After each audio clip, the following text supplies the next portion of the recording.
as we approach the season 5 finale of the show, no new cases, no new deaths. Hospitalization rates are over 4,500 and 38,000, and yeah, everything's going smoothly. But what about those reinfections that are on the rise? Take a look at this. You may have noticed more people wearing masks in public spaces. This isn't unusual. With the uptick in reinfection cases, Dr. Sarani says taking that kind of precaution is a good thing. Even as of yesterday, if you look at it, we had more than 100,000 people who had an infection. And even in Nueces County, it's almost 175 people who were infected. Many of those were reinfection. But the challenge with the numbers is that these can be an underestimation because people have the option of at-home testing. I think people are recognizing that there is a higher incidence of infection, and a lot of the folks who have already received the vaccine or they have the infection with COVID in the past, they're getting reinfection again.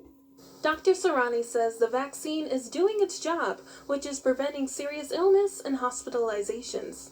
Now the question really come in is that, are you getting reinfection is because the virus is smart and the variants are coming in, and the vaccine may not be completely protecting you against that. The second possibility is that the vaccine immunity wanes off after a certain time. That may be the reason why we're seeing more reinfections. Boosters along with vaccinations are crucial. I think we have to go beyond that. We have to have a constant state of vigilance. In other words, if you see increased number of cases in your community, then you need to make sure that you avoid large public gatherings. Social distancing and washing our hands are practices we've been doing for the past few years, but work hand in hand with vaccinations and boosters, including vaccinations that were recently approved for those 6 months and up. If you look at the bigger states like California and New York, they have more than 200 cases of reinfection. So the reinfection is going to happen depending on your community prevalence or incidence of those diseases. The higher number of the cases are in the community, the more chances you may get infection. Simone Simpson, 3 News.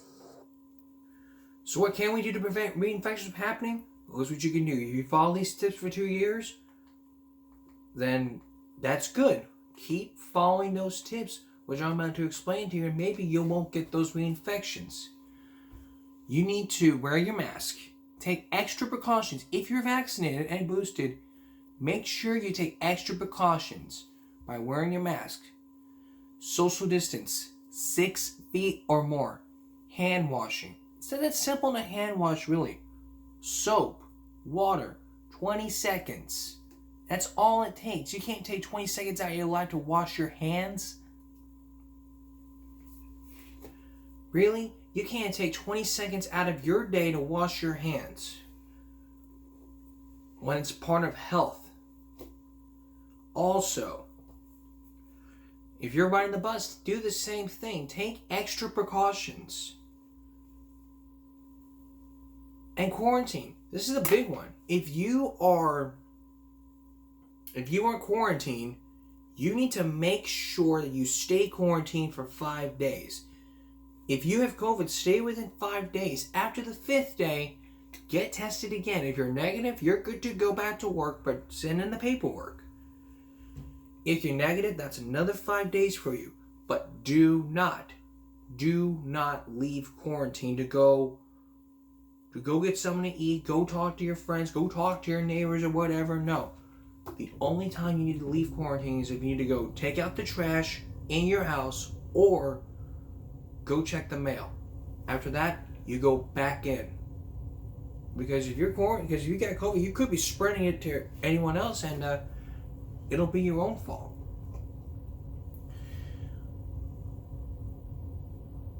Also, if you have a medical condition, let them know beforehand, because you could be exempt because if you have a medical condition.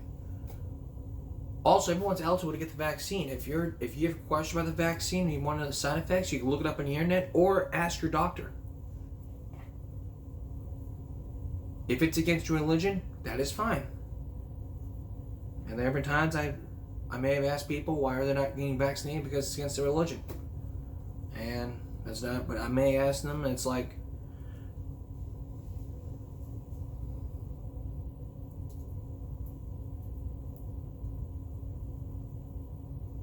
someone asks me to go to church, I'll say, unless you get vaccinated, I'll go. I won't go to the diocese. I won't go to any church unless they get vaccinated.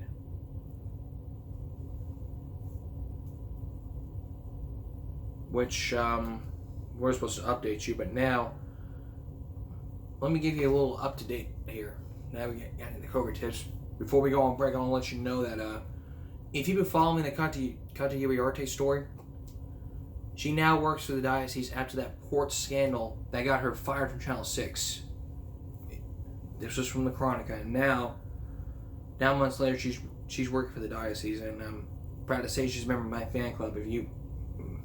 She's not a member of my fan club, and I really hope that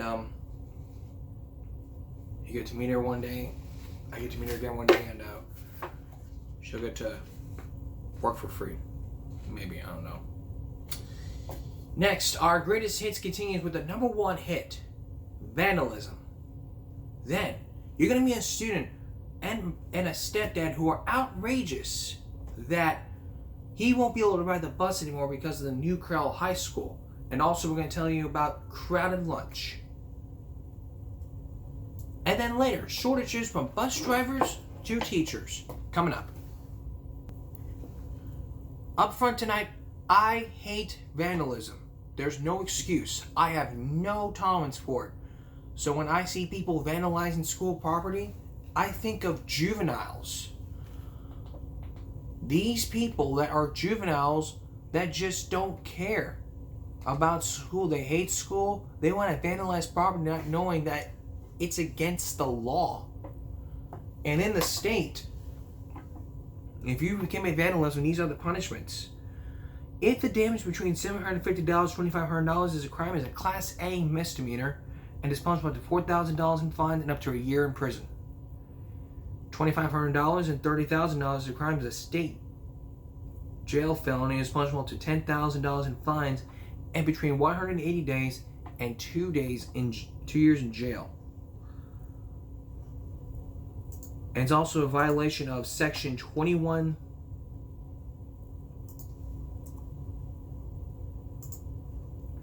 It's also a violation of Section 28.4 of the Texas Penal Code. It says reckless damage or destruction occurs when an individual recklessly damages or destroys the property of the owner without the permission of the owner. The offense can result in a Class C misdemeanor.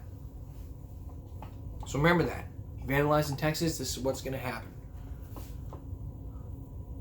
Part of that vandalism is looking into those devious licks. Remember this season when you remember this season when we talked about those devious licks at TikTok?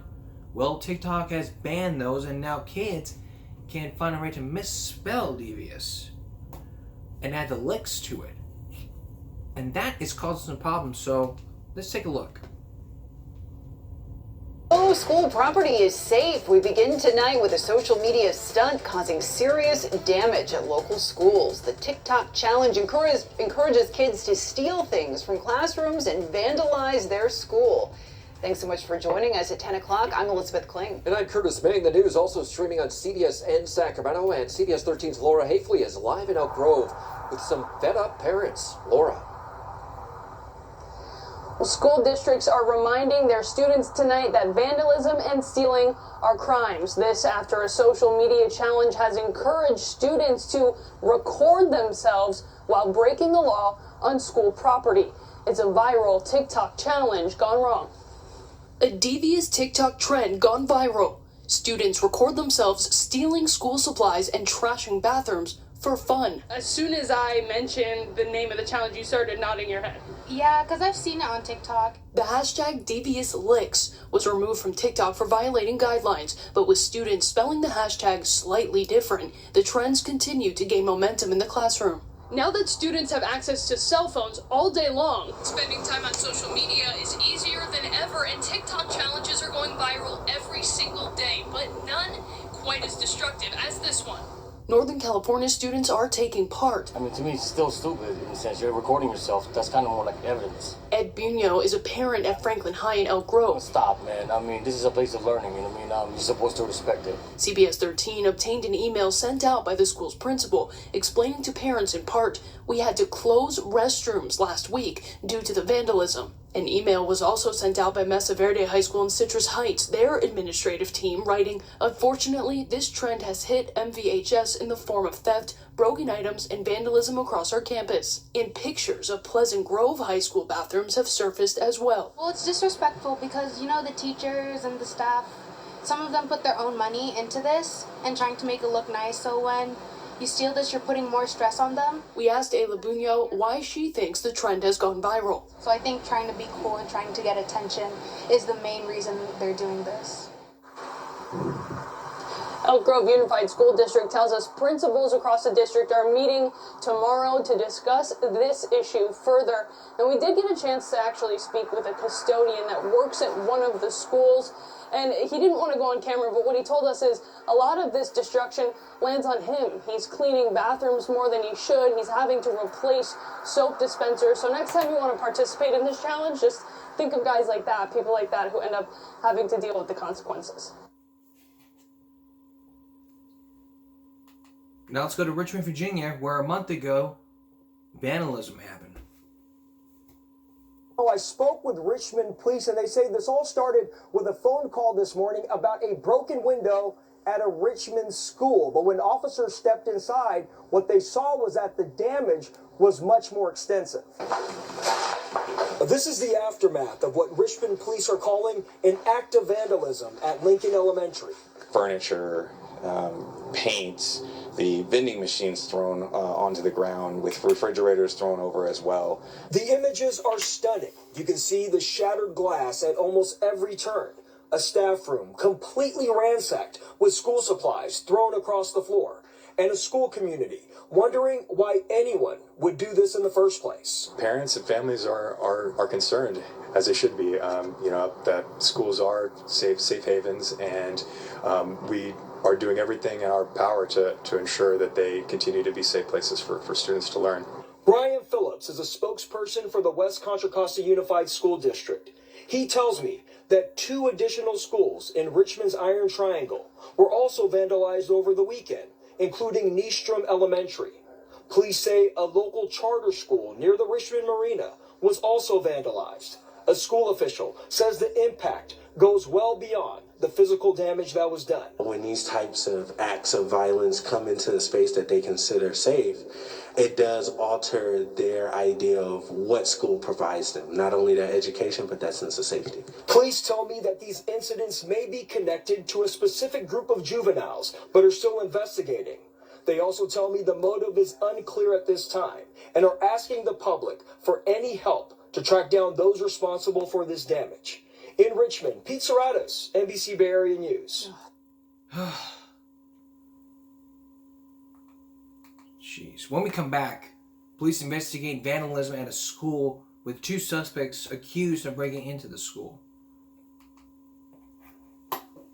Then, crowded school lunches. A new Mary Carroll High School.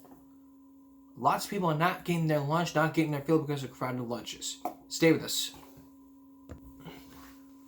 Well, as you just heard, these people are committing vandalism in our schools because of juveniles who hate school. But 3 months ago, Crime Watch, there were 2 suspects that are caught on camera vandalizing school property. And part of this, we're also telling you about Devious Licks, a popular TikTok challenge that TikTok has taken action against because of its guidelines. So let's take a look. This morning, Edmond police need your help in tracking down a pair of suspects who broke into a middle school. The department posted these photos on the Facebook page saying the 2 broke into Heartland on Saturday and they caused close to $10,000 in damage. Now, police do not believe that these are current students at Edmond Public Schools, but take a close look at your screen, and if you recognize any of these young men, call Edmond Police. Here's another devious lick from Fox 5 Las Vegas. About this, multiple schools in the valley dealing with damage from a new TikTok challenge. So we first told you about this yesterday. It is a trend called the Devious Licks Challenge. Kids, what they do is they destroy and steal from their schools, then post videos on TikTok. Now, the principal of Bob Miller Middle School sent a memo to parents about it last night, and Fox 5's Enkerika Azuka talked to a local mom who says she got a similar email from her child's school. Several CCSD principals sent out memos about the Devious Licks Challenge on Wednesday night. And the email pretty much states that the kids are tearing off the soap dispensers off the wall. They are trashing bathroom stalls and splattering red dye all over the restrooms. Danielle Smith is a mom of 5 kids in the district. Her son is a student at Carroll Johnston Middle School. He says he's seen the result of the viral challenge for himself. Well, he's heard about the soap dispensers. He said about the red dye on the walls, and he said that they are urinating on the floor as well. That wasn't included in the email. And it's not just damage schools are dealing with. This is video from the app from kids at other schools around the country, and you see them with stolen street signs, fire alarms, and even sinks and toilets. And I put in, there's repercussions if you decide that you want to be stupid and participate. They are going to come after you. So make sure you're doing the right thing when you're at school. Smith says her son is worried about the health risk when soap dispensers are stolen. If there's not enough soap dispensers, he won't be able to wash his hands. And we do practice efficient hand washing here. Because of the so pandemic. If they come in the house, I make them wash their hands, their face, and their arms. I've just tried to reassure him by giving them their own personal bottle of hand sanitizer. The principal's memo urges parents to talk to their kids about the issue, and Smith says she agrees. Reiterate what their expectations are of their kids while they're at school, and just let them know that they will have consequences not only with the school, but also at home if they are caught. So the memo also went out to say if any student is caught, they'll be disciplined and school police will get involved. Now, one local mom is taking major steps to stop it. Fertitta Middle School sent a letter to parents saying students will have one bathroom to use on campus during class time, and a campus monitor will be posted outside the bathroom to make sure students use the bathroom and get right back to class. During lunches, all bathrooms will be locked except 2 bathrooms. Students who need to go will need to ask for a pass. Teachers have also been told to only allow 1 male and 1 female out of class at a time to use the bathroom. Now, we have reached out to the school district about this, but have yet to hear back. Now, TikTok has blocked the hashtag, but kids are using different ones to keep posting. And now TikTok needs to take action, because if it continues, I don't know.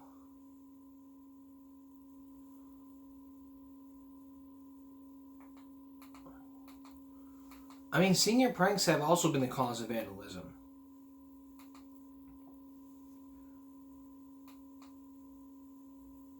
And 10 months ago in Tampa Bay, Florida students were arrested for this. So the bottom line here is you need to pay for your own mistakes, and I expect us taxpayers to pay for your own dumb mistake. As a person who is not a juvenile and an adult, I can possibly say that I'm not paying for you to clean up this crap. Neither is the janitor. You make a mess, you clean it up. That's the key here. The whole key here is if you make a mess, you clean it up. You damage it, you make it clean up. It's like, hey, you don't want to go to jail? Okay, we'll make you clean up the school. So I'm not cleaning the school. Okay, we'll take you to jail. I don't want to go to jail. Jeez. Pay for your own mistakes instead of having us to pay for it. That's why I have to say for all you juveniles that like to vandalize school and not expect us to pay for it. That's the bottom line here. Before we go on break, I want to bring you up to date on Uvalde. No new updates on Oxford, because in Oxford, there's no new updates. What we now know so far is that the security guards have been now named in a lawsuit. The trial beat them coming set for October. And the parents in January. So we'll keep you posted. How about in Uvalde?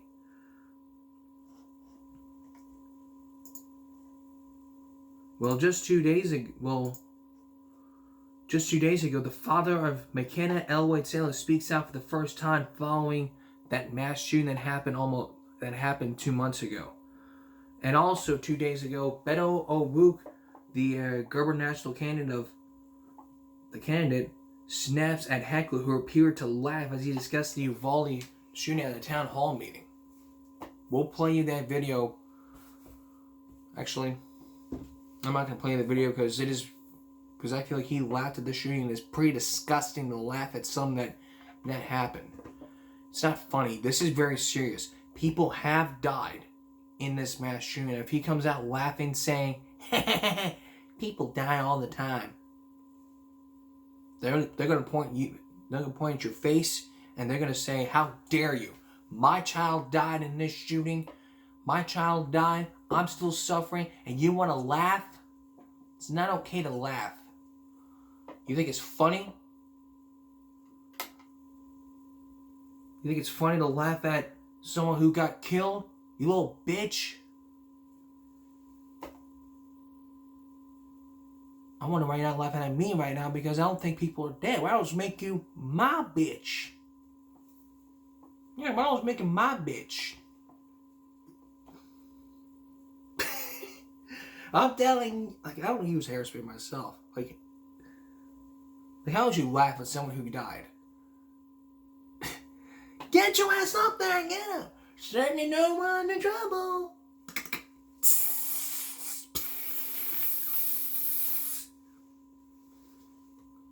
When we come back, teacher shortages and bus driver shortages. You're also going to meet someone from New Carroll High School who's not riding the bus anymore because of his new stop. And then crowded cafeteria when we continue. Transportation now. Your child takes the bus.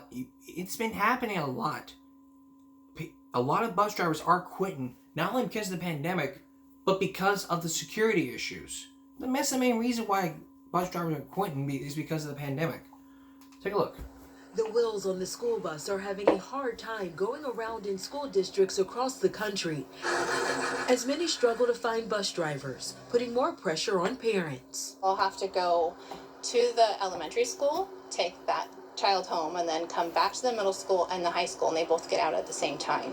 The shortage is being felt nationwide, with 86% of schools saying they don't have enough applicants, despite offering pay incentives, training, and flexible scheduling. Bus drivers are very important to the district. They are considered essential and frontline workers. The lack of drivers is forcing some schools to scrap or reduce routes, change start times, and get creative. In Charlottesville, Virginia, there are new school walk zones because hundreds of students will be going on foot. We are hiring drivers! In Chicago, families are being offered a $500 monthly stipend to get their kids to class. 887 to Station 3. For returning drivers like Pam Grays, it's important to be back behind the wheel. Those children need to go to school, and they're out there waiting on you to take them to school. In some school districts, even principals, athletic directors, and superintendents are getting a commercial driver's license to help drive buses. Adriana? Everybody's pitching in. Danya Backus, thanks so much. I think it's a great idea for teachers, principals, and superintendents to just jump in. I think it's a great idea. I really think it's a good idea. But not a good idea, but when teachers are facing more than 280 teachers because of the pandemic and security. Take a look. Students head back to school. The U.S. is coping with a nationwide shortage of teachers, numbering in the hundreds of thousands. We get more now from CBS's Elise Preston. In Oakland, California, kindergarten teacher Natalie Tran is excited to be back in the classroom with her 25 four-year-olds. But she's not surprised that many other teachers across the country did not return. We need higher pay. We need more respect for the teaching profession because it's extremely difficult. Nationally, there are more than 280,000 fewer public school teachers than before the pandemic. Florida is scrambling to fill 8,000 openings. In Illinois, 88% of school districts surveyed are battling a shortage. And Arizona is approaching the new school year with more than 2,200 teacher vacancies. In Charlotte, HR manager Laura Francisco is busy trying to hire 373 teachers before school starts at the end of the month. It's a huge responsibility. So the district is offering extra cash to teachers, particularly in our EC, our special needs area, and secondary math and science. And that's a sign-on incentive as well as additional monthly pay for as long as they remain in that position. Dallas is offering as much as $3,500 to recruit and retain teachers. In California, a school district is providing below market rate apartments to teachers. Still, 3 out of 4 educators surveyed would not recommend the job to others, according to the nation's second largest education union. Yeah, teachers are burnt out, but at the same time, they want to make a difference in the lives of kids. Another growing concern, who will drive these kids to school? Bus drivers are also in demand. 86% of schools surveyed last month told Education Week there aren't enough drivers to meet their needs. Margaret? Thank you. Let's look at those shortages. Let's look at Texas. In Texas, in Dallas, children are waiting up to 60 days for a spot in an after-school program after staff quit for higher-paying jobs in other industries in fear over COVID-19.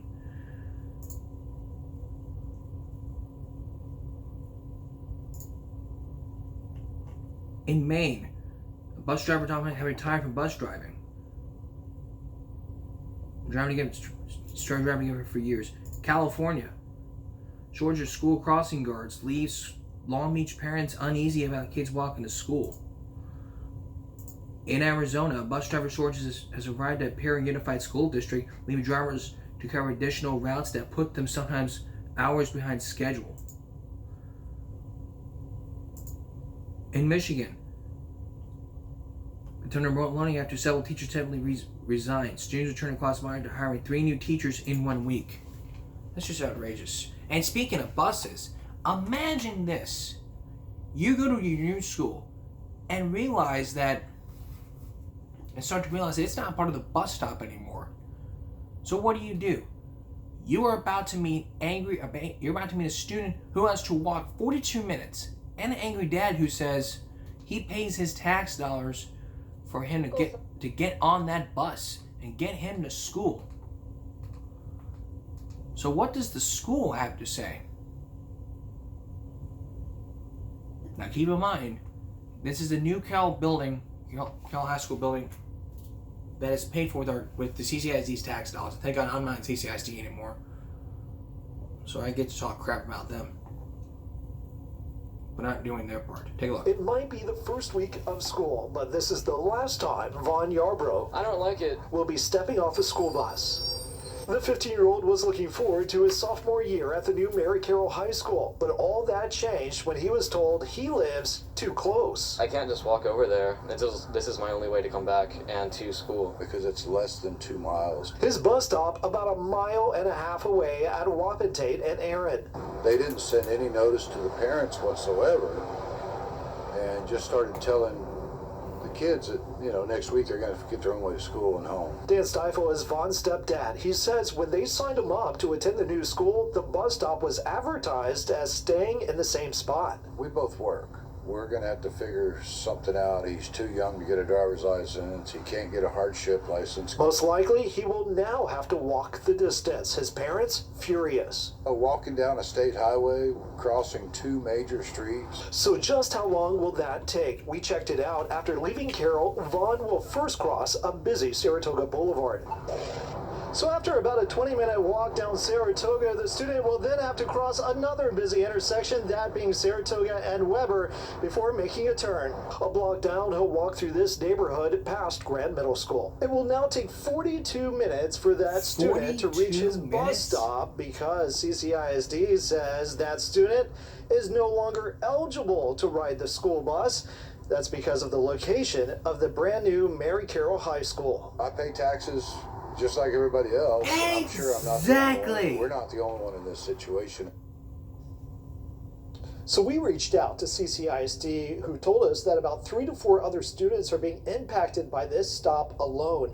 In a written response, a spokesperson for the district says in this situation, the stop was changed due to the high school, that new location, and due to this route being at capacity. We are not able to permit riders who did not meet the eligibility requirements to continue riding. In addition, the district says that it continues to experience a bus driver shortage. They're now seeking 40 drivers. Back to you. Oh my. Oh, you saw me out. It's because capacity. Because of capacity. There's no capacity, Carlo. Shoot, why would just build this stuff up at 50? But the 53 cents I told you to put in.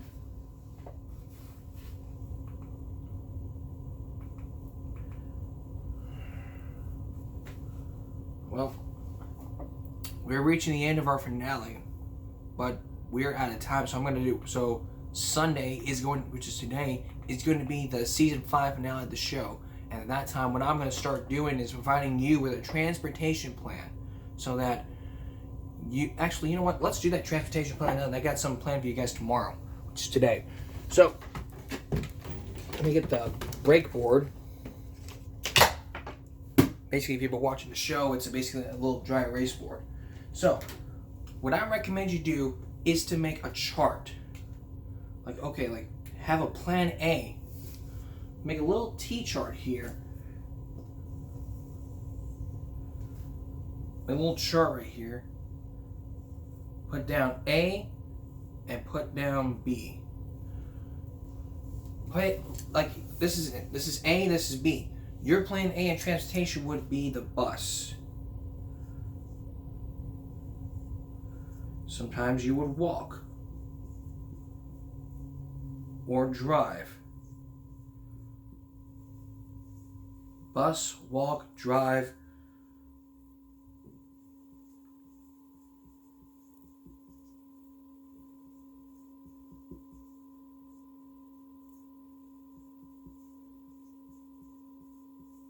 Actually, plan A would be for the morning. Plan B would be for after school. So the plan A situation would be like this: bus. You take the bus to school. You would walk, even though if it's not that far from here to the high school. It takes 12 minutes. Drive, short time. Parents drive to school. Meaning they would drive you. That meaning the parents would drive your child. Would drive you to school.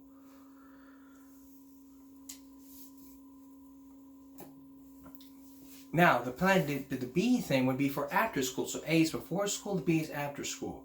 The same thing. But the plan A, if that goes south, plan B would be to walk to school if you miss the bus. If you don't feel like walking, ride your bike. If you don't have a car, ride the bus.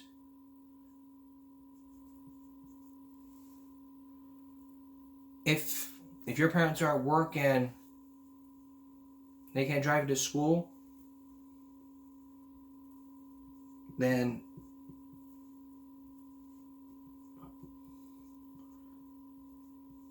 ask a neighbor. Ask a neighbor or friend.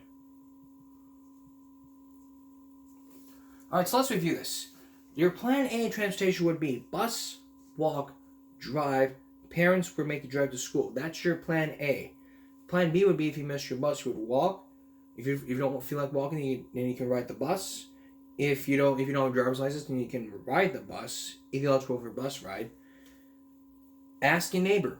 Meaning you can knock on the door and say, hey, take me to school, blah, blah, blah, and don't be late. Okay? Or you can talk to one of your friends from school and ask, can you give me a ride to school? And they'll help you out. So that's the plan A and plan B for transportation. Tomorrow, the real transportation plan begins when I tell you to look at a chart. Like, okay, what's he going to do? Like, if you're going to be out of town, how's he going to get to school? How are you going to make sure he gets to school? I'll start telling you about that tomorrow, which is today. So with that being said, that's Give Me a Break for this Saturday going to Sunday. We'll see you tomorrow for Give Me a Break Sunday with a transportation plan put in place so that you know what to, you as a parent know what to do when you're trying to send your child to school. For all of us here at Give Me a Break and YouTube, good night, everyone.